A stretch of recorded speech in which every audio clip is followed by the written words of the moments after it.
There you go. Good evening. I'd like to call this regular meeting of the Bolingbrook Village Board order. I'd like to begin with, I'd like to ask Deputy Police Chief Mike Rompa to please lead us in the pledge of the flag.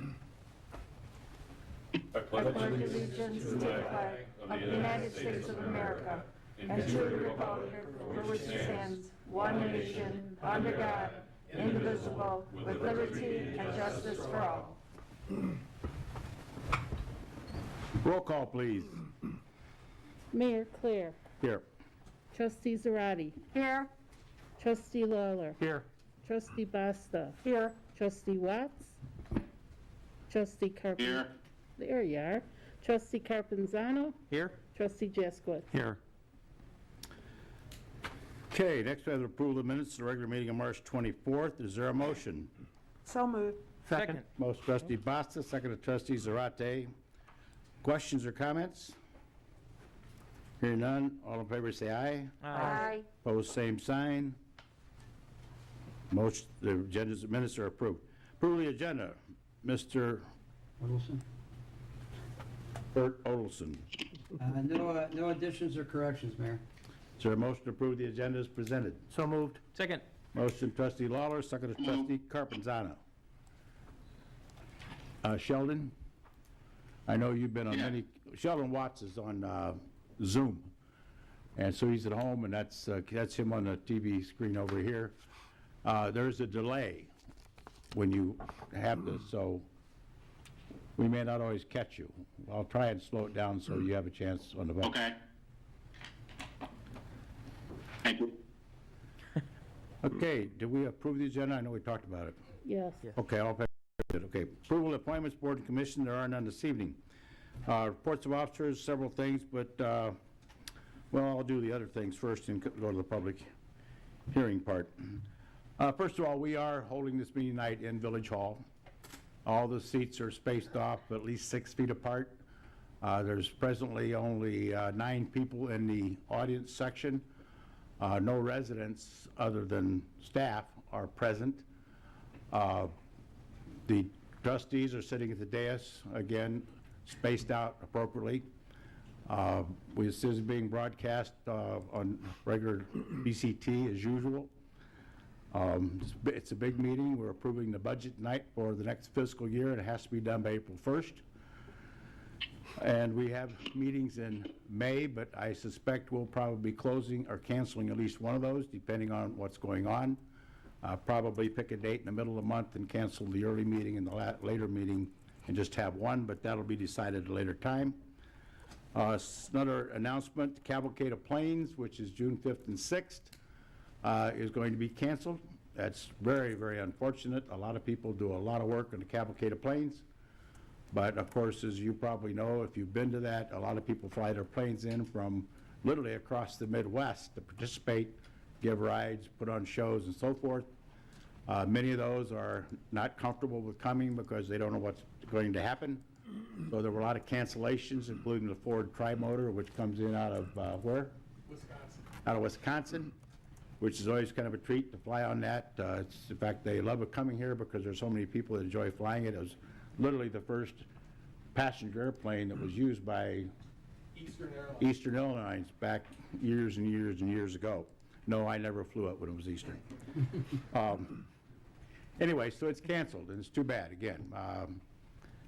I don't know what else to say. We put it off as long as we could, but when the governor extended the shutdown till May 30th, and then there'll be some kind of phased-in operations, so I'm sure the crowds that place draws, because it draws 25,000 to 30,000 people over 2 days, would not be probably allowed or appropriate. And another area I want to mention, it's that time of the year, unfortunately, because the timing couldn't be worse. But by state statute, everybody has to send out property tax bills. All the treasurers in 102 counties, including Will County, have to send out property tax bills. I was listening to radio this morning. I talked to Tim Brophy, our Will County treasurer. The bills are going out on time. So this next weekend, first part of the week, you're going to get a property tax bill. And I know that people are going to say, what the heck are we getting a property tax bill for? The reality is a significant number of the taxing bodies, certainly schools, parks, libraries, townships, junior college, etc., survive pretty much on all property taxes. Now, they're shut down, but many of those have very strong union contracts, so the employees are being paid anyway.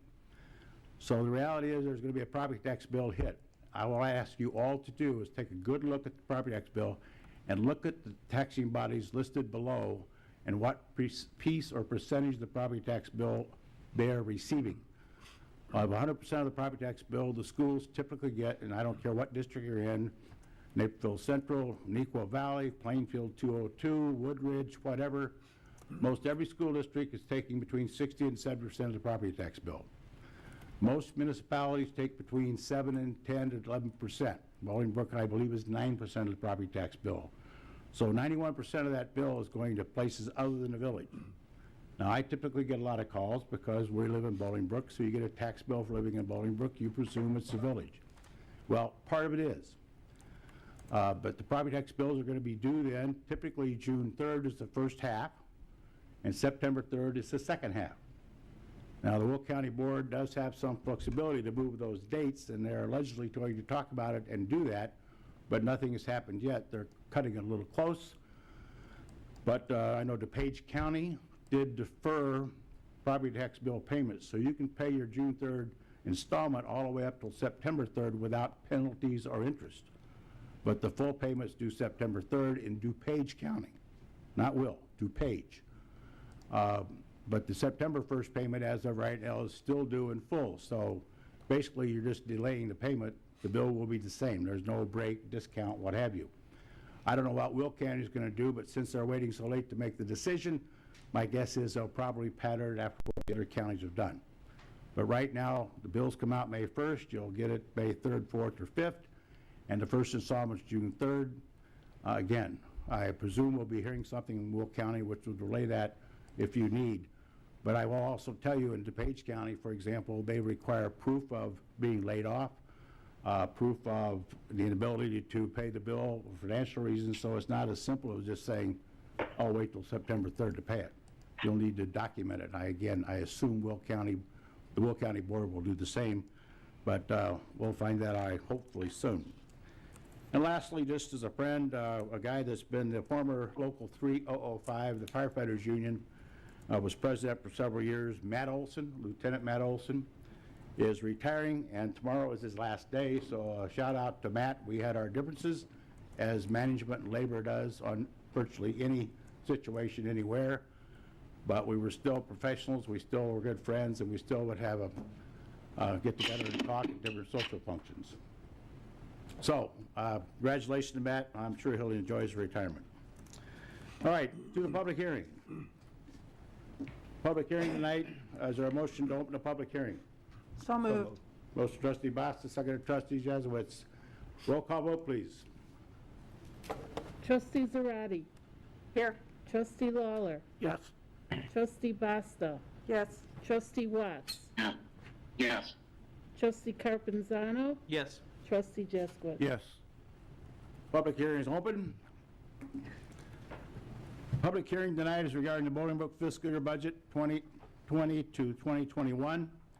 The budget before you this evening was prepared before the COVID-19 pandemic. With the current stay-at-home order and social distancing combined with the closing of non-essential businesses, it is clear that the village revenues will be adversely affected. I'm going to digress for a moment, as I often do. Retail has essentially been closed. There are some exceptions. Bass Pro was open. Costco's been open. They had ways they could do it because they were dealing with, well, for example, Bass Pro, guns, Costco, food. Grocery stores are open, food. So there were some businesses got to stay open. But the vast majority had to close.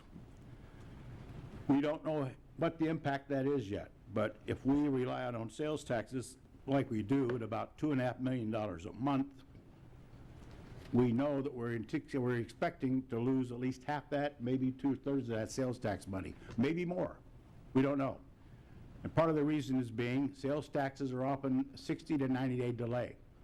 In other words, businesses that sold things in February and collected sales taxes, sent it to Springfield, we don't get February until March, April, or May. So we'll get February and May, which that won't tell us much because that was a normal month, allegedly. March is going to be a proration because the shutdown occurred during March. So we'll hear about March in June. We'll hear about May in July. So we will be adjusting the budget, not initially because we'll just be watching it.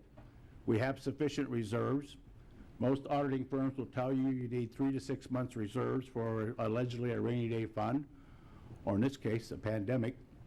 We have reserves which we believe can take us well to 8 or 9 months. And if we conserve our budget, which we've already implemented with a hiring freeze and a spending freeze, and some furloughs we're doing with staff, and some positions just laid off, that the funds will hopefully extend that beyond that, and hopefully we won't have to do that. It is certainly not a time to raise taxes. We're also going to experience a hit in our hotel motel tax. We have 10 or 11 hotels now. Alof's been closed for the last month. Holiday Inn's been doing reasonably well considering the pandemic. I'm told by the Holiday Inn they're running 20-25% occupancy. But hotels were built to run on 80 to 90% occupancy. So they're at 20-25 and others are less than that.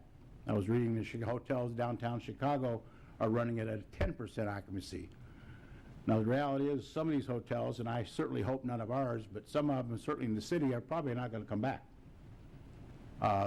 The restaurants are closed except for carryout, but I know the carryout business is not huge.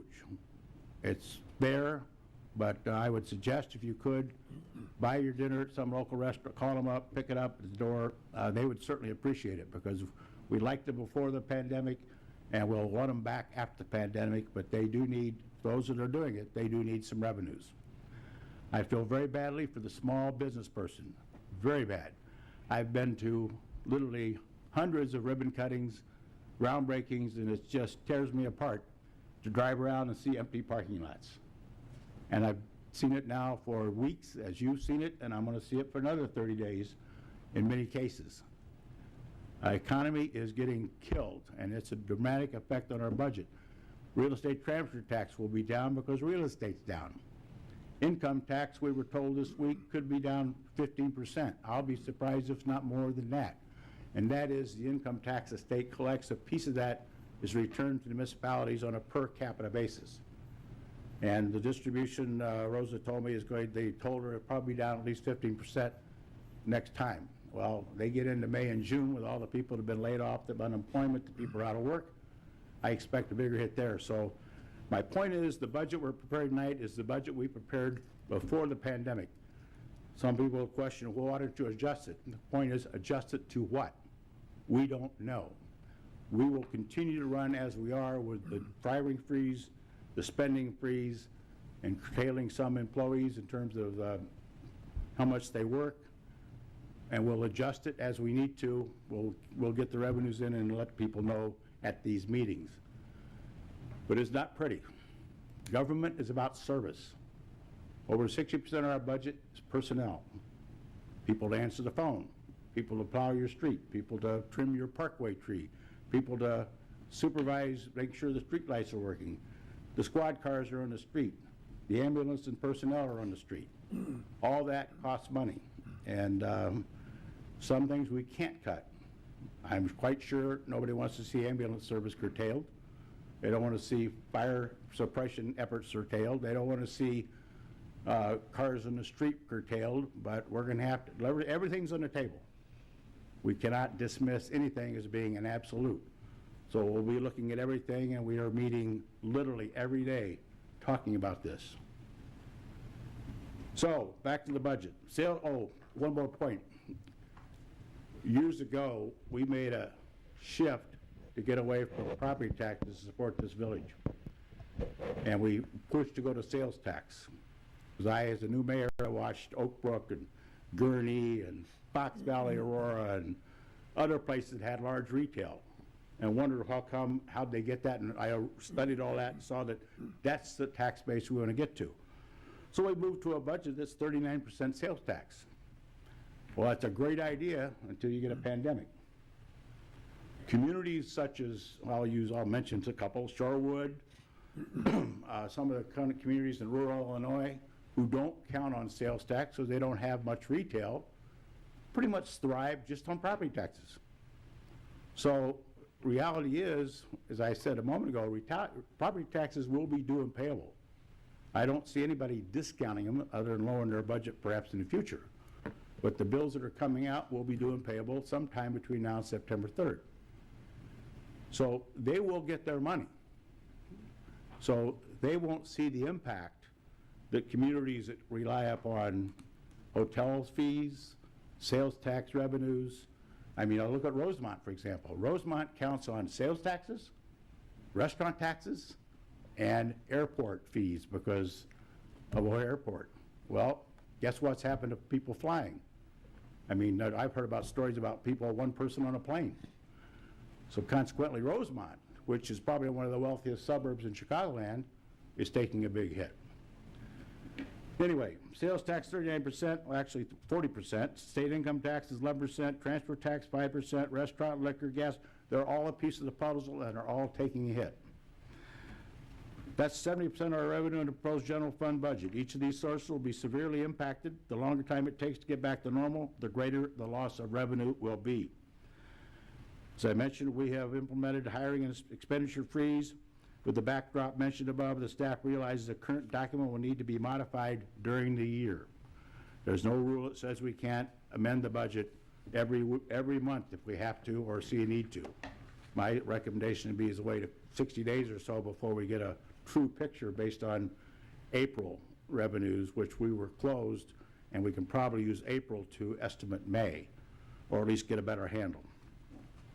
That being said, the budget before you is balanced. The general corporate fund is $82,923,825. The corporate fund includes $53,003,600, 63.9% for wages and benefits, or basically 64%. As of April 20th, 5 of the 6 unions representing the village employees will have expired labor contracts, and the only other one expires a year from now. The staff did propose 7 new positions, 3 in fire, 2 in police, part-time, 1 in finance, 1 additional planner in public services and development. All of these positions are subject to the hiring freeze, so they're in the budget. They will not be filled based on what we think is going to happen now.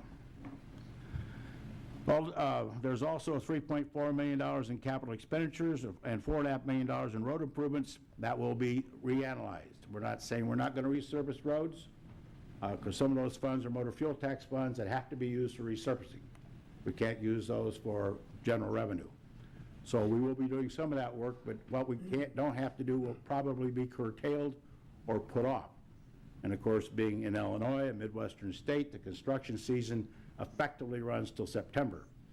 So we can't put off road overlays till October. It's too late. So that decision will be made in the next 60 to 90 days too. The 2020-21 fiscal budget, including all funds and transfers, is $151,880,481. While the village does have a healthy fund balance, approximately $51 million, that is available to offset shortfalls is not unlimited, and there will be some thoughtful financial decisions made in the coming months. Each month, between salaries and commodities, we spend $6 million. So divide 6 into 51, that's where we are. If we lower the 6, which we have done and will continue to do, and the economy comes back quicker, some people are saying the economy will come back in 6 months, kind of like the weather forecast. Some say it'll be in 6 months, some say it'll be about a year, and some say it can take years. I don't know, but that's where we are. Is there anybody in the audience that has a question regarding the budget? This is a public hearing. Now is your time to ask questions. Anyone else? Hearing none, is there a motion to close the public hearing? So moved. Second. Motion, trustee Foster, second, trustee Jeselowitz. Roll call vote, please. Trustee Zarate? Yes. Trustee Lawler, Yes. Trustee Basta, Yes. Trustee Watts, Yes. Trustee Carpenzano, Yes. Trustee Jaskowitz. Yes. Okay, now we go into public comments. We put out on Facebook and the webpage and all those places, if anybody had a question or comment tonight, to either come to limited attendance or send it to a call-in a question or send an email. I received none. Jim Bowen, the part-time village attorney, received none. Our other attorney, Bert Olson, received none. Did either of the trustees receive a question? No. So, having said that, there are no public comments regarding that, and of course, any other items on the agenda, so we'll move on.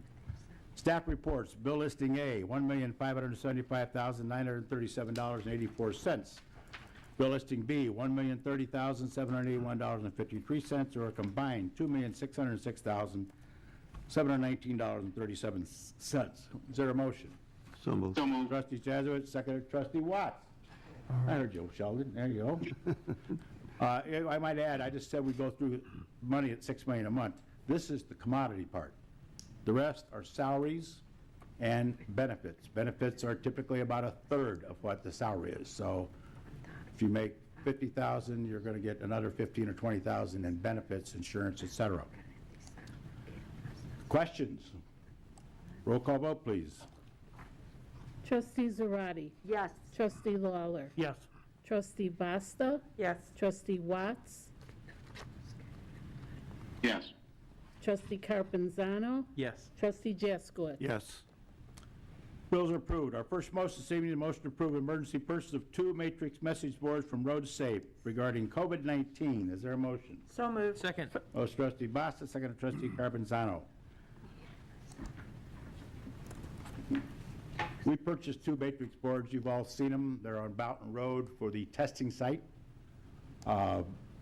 direct traffic, and Human Services, HHS. When they moved into that site, again, HHS moved into it, Walgreens came in to assist. It's now been transitioned to Walgreens. HHS is out. Walgreens is running the testing site now. We get periodic updates on what they're doing there. The communication's not been perfect. We have found out they're changing testing policy from people who have gone there.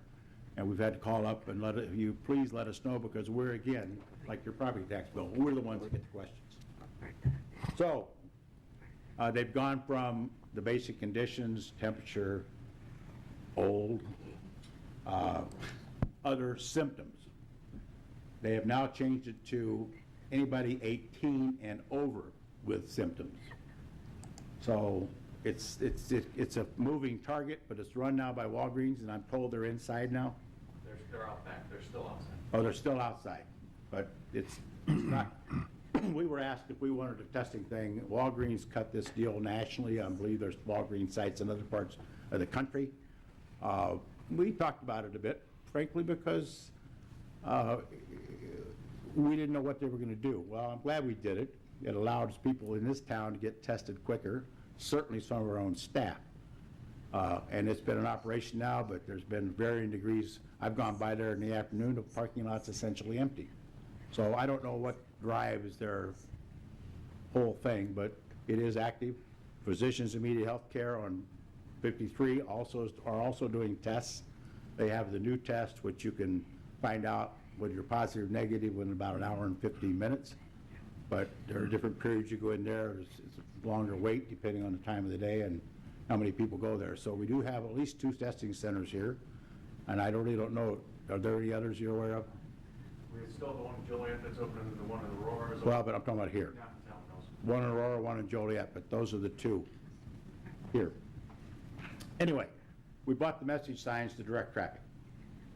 And so we may be reimbursed for those from COVID-19 expenses. Do I have a motion second? You do. Questions? Roll call vote, please. Trustee Zarate, Yes. Trustee Lawler, Yes. Trustee Basta, Yes. Trustee Watts, Yes. Trustee Carpenzano, Yes. Trustee Jaskowitz. Yes. Next motion to approve contractual services to Incline Welding, it's the name of the company, Incline Welding and Construction, Bolingbrook Golf Club, the metal stairs removal and replacement. Is there a motion? So moved. So moved. Motion trustee Lawler, second trustee Watts. The Bolingbrook Golf Club opened in 2001. The exterior staircases on the south side of the building have rusted and deteriorated and need to be removed and replaced. 4 bid packages were sent out and returned. This motion accepts the low bid from Incline Welding and Construction, the amount of $82,700 to remove both staircases and replace just one on the southwest corner of the building. Questions? Roll call vote, please. Trustee Zarate. Yes. Trustee Lawler. Yes. Trustee Basta. Yes. Trustee Watts. Yes. Trustee Carpenzano. Yes. Trustee Jaskowitz. Yes. Our first resolution this evening is a resolution finding that a local state of emergency exists and formally ratifying and adopting directives which are eminently necessary for the protection of the public health, safety, and welfare. Is there a motion? So moved. Second. Motion trustees Zarate, second trustee Jaskowitz. This resolution affirms and ratifies the village's action taken during the last month in response to COVID-19 pandemic. This resolution includes, 1, it affirms the village opt-out of the Federal Families First Coronavirus Response Act, which was replaced locally by a locally endorsed plan that the local unions agreed to, and we're thankful for. This deal with the circumstances when paid time off will be considered for COVID-19 related absences. B, ratifies the mayoral proclamation executive orders which were issued on March 18th and April 8th. C, adopts Open Meeting Act guidelines for use during the pandemic and follows the guidance from the State Attorney General. D, affirms the staff adjustments that were implemented April 20th. And E, authorizes the mayor and staff to take future actions to ensure financial stability of the village, subject to providing notifications of trustees. First of all, if anybody wants to see what those declarations were and what actions were taken, we'd be happy to share them with you. I've done the absolute minimum in terms of outreach, not outreach to the trustees. They're all aware of what was done. They've all seen the proclamations. They've all seen the staffing changes and so forth. I know it's a very controversial item in Chicago because the city council in Chicago wants to tie the hands of the mayor. I don't know what that's all about, but we are doing absolutely the minimum to keep the lights on here, making some staff adjustments, getting the budget approved, and dealing with the issues of face masks and all the things that you've been reading about everywhere else. But nothing's been done behind closed doors, and as I said, I meet regularly with Lucas Rickelman, Director of Public Services, James Bone, our village attorney, and Ken Temple, Director of Public Safety. They're the core group. I've met with them at least twice a day for hours discussing all these things and trying out to do the most to save money, but also to protect our staff in terms of their health and safety, as well as conserve the budget. And while I'm saying that, I'd like to again thank the staff for sticking to it. Very trying times.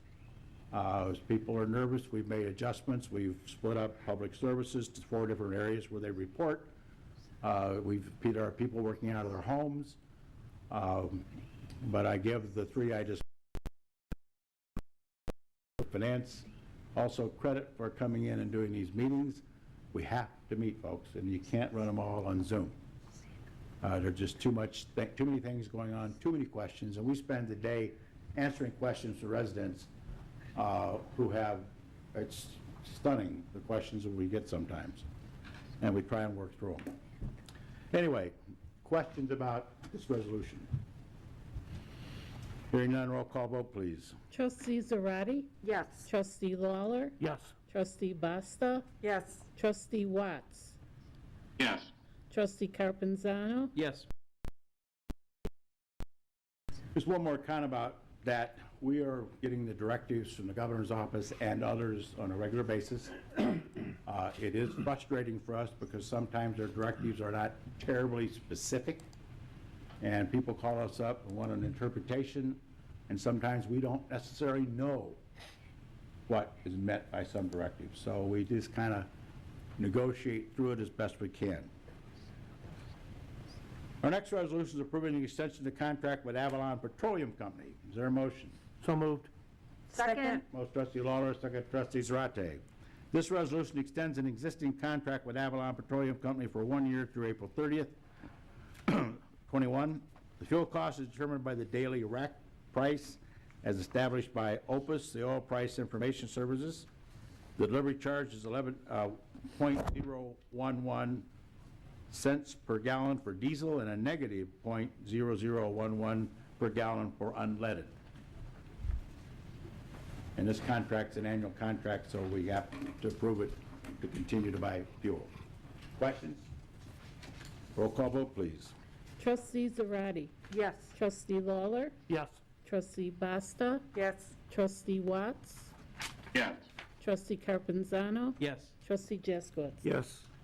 Next resolution is approving the general liability insurance coverage renewals for 2020 to 21. Is there a motion?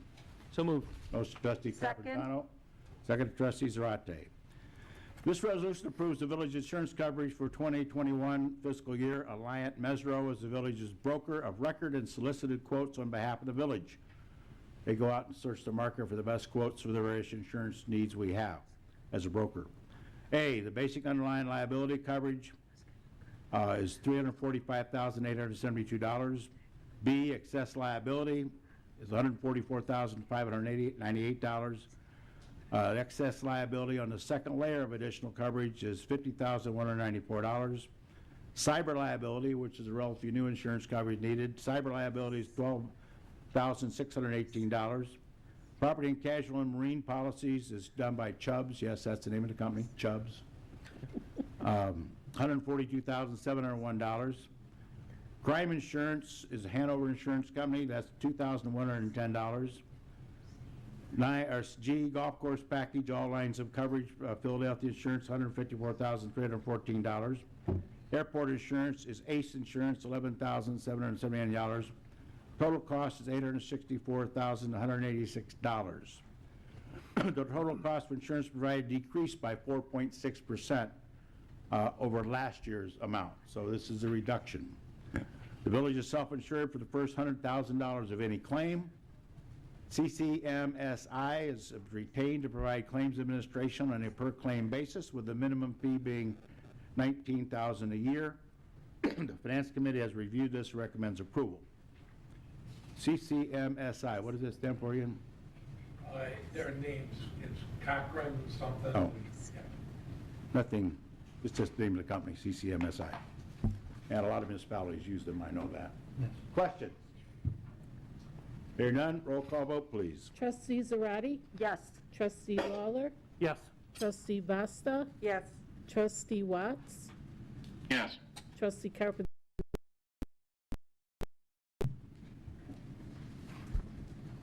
We have 4 ordinances. The first ordinance, ordinance 20-019, amending the Bolingbrook annual budget from 2019 to 2020 fiscal year. Is there a motion? So moved. Second. Trustee Lawler, seconded trustee Zarate. During the fiscal year, some budgetary items exceed the original budget amount. In order to balance this budget, staff prepares an amended budget at the end of the year. These transferred amounts between line items and accounts, so they balance. This is part of the yearly closeout in preparation for audit. This ordinance approves the interfund and expense transfers. The total receipts and revenue from all funds during the fiscal year were $147,316,206. Total expenses include a one-time capital expenditure of $166,633,889. Questions? Hearing none, roll call vote, please. Trustee Zarate. Yes. Trustee Lawler. Yes. Trustee Basta. Yes. Trustee Watts. Yes. Trustee Carpenzano. Yes. Trustee Jaskowitz. Yes. Next order is about adopting the Bolingbrook annual budget for 2020 to 21 fiscal year. Is there a motion? So moved. Second. Motion, who made the motion? Basta. Basta, seconded Carpenzano. The ordinance adopts the budget was described earlier during the public hearing. Questions? Roll call vote, please. Trustee Zarate. Yes. Trustee Lawler. Yes. Trustee Basta. Yes. Trustee Watts. Yes. Trustee Carpenzano? Yes. Trustee Jaskowitz? Yes. The next ordinance is a special ordinance authorizing the seating of private activity bonding authority. Is there a motion? So moved. Second. Motion trustee Watts. Second trustee Lawler. This ordinance transfers the village state-issued allocation of industrial revenue bonds to the Will Kankakee Regional Development Authority. The home rule volume cap is issued to cities based on populations. The village's allocation is $7,893,690. This village has no developer inquiries or requests for the issuance of these activity bonds. These are state-backed bonds, not village bonds. The village allocation is returned to the state if not used by May 1st. In order to keep it available locally, this resolution transfers the village's volume cap to what's called the WKRDA. Again, it's the Will Kankakee Regional Development Authority. So they can use the allocation through 2020. If the village has a user, they will be directed to that development authority, who I'm sure will honor that request. But it's state, well, we've done this now several years in a row because, frankly, a lot of developers realize that when you ask for state money, the rules and regulations and paperwork and so on and so forth kind of exceeds the benefit of the state subsidized bonds. Looks great on paper, but in reality, it's not. Can I get a motion? Yes, you did. Question? Is that you, trustee Watts? Say that again, Mayor? I'll talk to you later. Questions? Roll call vote, please. Trustee Zarate? Yes. Trustee Lawler? Yes. Trustee Basta? Yes. Trustee Watts? Yes. Trustee Carpenzano? Yes. Trustee Jaskowitz? Yes. The last ordinance was put on the agenda for discussion only. That's part-time mayor ordinance. Clearly, with the situation at hand, this has been on the agenda now for several meetings, but there's certainly no action going to be taken this evening because, again, the public input is not minimal. Many people have, not many, a few people have commented in the past meetings, but because this is an awkward situation tonight, it was simply put on there to keep it on the paper, but it's not going to be dealt with this evening. But that will probably be dealt with in June. Maybe May, I don't know. It depends on what, hey, we're learning this day to day, and I appreciate our residents' understanding, and I appreciate staff understanding. We're doing the best we can, and we can always do better, and if there's a mistake, we're not doing something right, don't hesitate to let us know. We'll pick it up. So, do you have any questions or discussion on that? Seeing that, all right, okay. Got a lot of stuff here, Jimmy. That concludes our business. So we're ready for questions from the audience. Again, there is none. Roger? Yep. I had two people reach out to me about the garbage bills and how those are handled with people who have been laid off and things like that. If just to call your office, Rosa, or should they seek help in a different format? What should people do if they're having issues with that? Well, the help that is available is usually referred to DuPage County. DuPage Township, that's what I did, but I thought I'd bring it up for other people to hear. Okay. We've waived penalties through what, it was in the proclamation this evening. We have waived any late penalties. Good. That's good. That was in your back. No, but I'm saying for the audience to know that. Oh, okay. Anything else? Well, first of all, the audience. So, trustee comment reports. Trustee Zarate. Thank you, Mayor. Census 2020 Bolingbrook counts. Today, more than ever before, we need to count everyone living in the village of Bolingbrook in order to ensure that our community receives critical resources and accurate representation. Regardless of your legal status, your religion, how many are in your family, or who is part of it. We all count in Bolingbrook. It takes a few minutes to fill out The census starts today by visiting my2020census.gov or call 844-330-2020 as they are available from 7 a.m. to 2 a.m., 7 days a week. Bolingbrook cuenta, hoy más que nunca debemos asegurarnos de contar de todos los que viven en el país para garantizar que nuestras comunidades reciben recursos, sitios y representantes pisas, sin importar tu estatus legal, tu legislación. Contamos en son de que son en tu familia o que forman de parte de aquí. Todos contamos. Solo toman unos minutos contar el census. Comienza hoy visitar mi2020censusgov.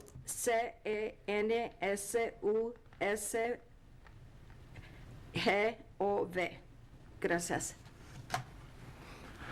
Just want to echo the comments made earlier.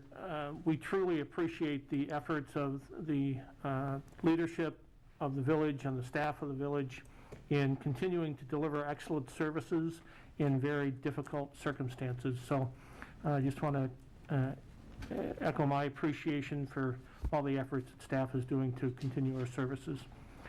And stay safe and stay home. For Kids' Sake Food Pantry, sorry, it's gotta go now, is available for anyone who needs it Saturday from 12 p.m. till 2 a.m. It is open for all. Next appointments are May 2nd, May 9th, and May 16th. They're accepting donations as well as volunteers. If you go for Kids' Sake, you can sign up to help, and more information is available there. There is a need for blood donations. If you are healthy and able to donate blood, please do so. You can get more information by calling 1-800-RED-CROSS or going to www.redcrossblood.org. Lastly, Community Service Council the offices are open. They've been closed, but they are reopening Monday, March the 30th. And have services available which will include individual and family counseling, housing, and financial counseling. www.thechecsc.org. Thank you very much.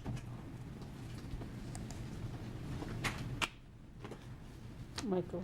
All right, I'll go. I want to echo just a big kudos, the staff that's working here, even the mayor coming in, working hard during these times. So a big thank you to the staff, each of you, Lucas, Ken, Rosa, Mike, working the testing site. It's definitely been appreciated, and I appreciate you all doing that. A few announcements. DuPage Township Food Pantry is open to serve Bolingbrook residents. DuPage Township residents, the food pantry is open Tuesdays and Thursdays, 9 a.m. to 2 p.m. You do want to call the township ahead if you need to register. They have moved to an all-online, either email or phone platform. So please reach out to DuPage Township either at dupagetownship.com or call 630-759-1317. The Fountaindale Public Library remains closed. However, they do have an abundance of online resources, and you can now get your library card online. They have e-resources. You can learn to speak a new language, a bunch of opportunities for kids. So please go to fountaindale.org for complete details on the library services. And then finally, during this time, or frankly any time, it's great to get emergency alerts from the Village of Bolingbrook. So Brook Alerts, very simple to sign up. You just go to bolingbrook.com/alerts, and you will get an email each time the village has something important to share with you. It's very easy to do. You just checkbox the alerts button, put in your email address, and you get an email as quickly as we do. That's all this evening. I just realized we forgot Trustee Watts. Well, thank you, Mayor. I'd like to start by acknowledging a few good news stories throughout the community during this time.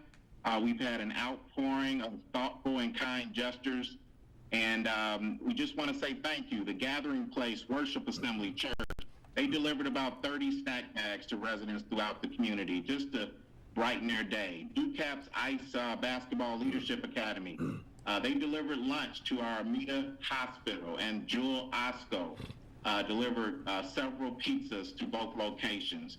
And then Walmart earlier this month delivered close to 25 care packages to seniors in the community that included toilet paper, disinfectant spray, sanitizer wipes, etc. So we want to thank those entities for just doing good gestures throughout our community during this time.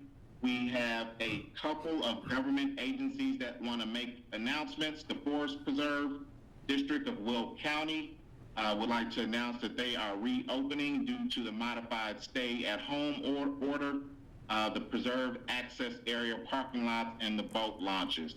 So fishing and boating in groups of no more than 2 will be permitted, but they do expect continued social distancing practices to be conducted while taking advantage of the modified adjustments there. And then we have the Bolingbrook Park District, who is excited to announce that the Tackle Box Bake Shop at Hidden Lakes will reopen starting May 1st. They'll be selling bait and Hidden Lakes fishing permits for you to get out and have some fun, but they still, again, want you to practice safe social distancing by remaining 6 feet away from the angler next to you. And then finally, I'd like to thank our entire staff for their hard work and resilience during this time, being flexible and making the necessary adjustments to continue to serve our residents. And Mayor, your leadership as well. We want to thank you. It is greatly appreciated. Special shout out to our department heads for all the diligence and hard work in preparing the budgets, and to BCT and our IT director, James Farrell, Dave Tomsky, and James Singer. Thank you for providing this opportunity for me to attend this meeting virtually. It's good to know that we have this technology, and I was sort of the guinea pig to test it out this evening. I reduced the density in the room, allowing for a special social distancing practices. So thank you, everyone, for your patience, and have a good night. Well, it should go without saying, but apparently, due to the calls going to the poison centers, the increase in calls, I guess it has to be said, drinking disinfectants, injecting disinfectants do not work. Please be safe. Do not do that. Okay? The Bolingbrook Rotary Club has altered their budget a little bit, or amended their budget, to start supporting the food pantries in the area, and we've given them major donations, but they need help. The demand on the food pantries is tremendous, and if you can donate food or money, both are welcome. We have several food pantries that service our county or service our village, and they need your help. And if you can do that, you can either go directly to the food pantries, you can channel it through the Bolingbrook Rotary Club, but the food pantries are in desperate need of help. Also, the DuPage Township Food Pantry is teaming up with the Exchange Club of North Will County. We're setting up a diaper program because they are in need of diapers for children between the ages of 2 and 4. Excuse me. And I know there's other diaper depots in, especially with the New Life Lutheran Church, but the Township Food Pantry needs help in this area as well. You can drop off diapers and or a donation to buy diapers at the food pantry. It's in Romeoville. It's at 719 Parkwood Avenue in Romeoville. Or Bill and Christine Mayer, who is heading up the Exchange Club effort on this, you can reach out to them or drop off supplies at their home at 721 Lenox Avenue in Bolingbrook. Or you can reach out to Christine if you have questions at 630-546-6855. So it's not just food that people need, but they also need other essentials to help their families survive during this time. Thank you. Before we adjourn, I want to give you an update. Royce Road is closed, as many of you know, because the road is being raised, water is being diverted to box culvert, which should eliminate the problem of the road flooding and closed in the future. Work is moving very well. We've had some rain, but it hasn't been enough to curtail construction, and they're working now every day. And I'm told their mid-May completion date is still on schedule. The last I heard about Rodeo Road or Drive and King Road is that project should be done by mid-June. I am still trying to analyze that a bit. Got a call into the contractors. I don't know if that means the last bit of landscaping and other things go along with the road, or if that's everything, or if it means the road won't be done. I'm hoping the road will be open much before that or finished. The Weber Road interchange, of course, is still a bit of a nightmare and will be for at least another year, so please deal with that construction. Once it's done, it'll be great. As far as the comment made a minute ago about don't drink these things, you know, I was a school teacher for a long time and a school administrator for even longer. And one thing I was taught in college, in the Teacher Education Institutes, there's no such thing for a teacher, a rule of thumb. There's no such thing as a dumb question. And that means you don't shout somebody down because they're thinking out loud or ask a question that may not seem intelligent, but if it's a question to them, it's a fair question. Over the years in this business, I've learned to be very careful with what I say at public meetings, and that's clearly true in this day and age. You make one misstatement or ask one innocent question, people pounce on it and run with it, even though it's taken out of context or just thinking out loud, or as we called it for years, brainstorming. Some people call it spitballing, just throwing out ideas. I've listened to that tape 3 times and never was the comment made to drink any of those. An intelligent person knows that. But taking out of context, they just ripped it to shreds. And it's just so unfortunate in this day and age of government that you can't really have truly open discussion. It's stifled open discussion because people are fearful of being pounced upon by others for just thinking out loud for a change.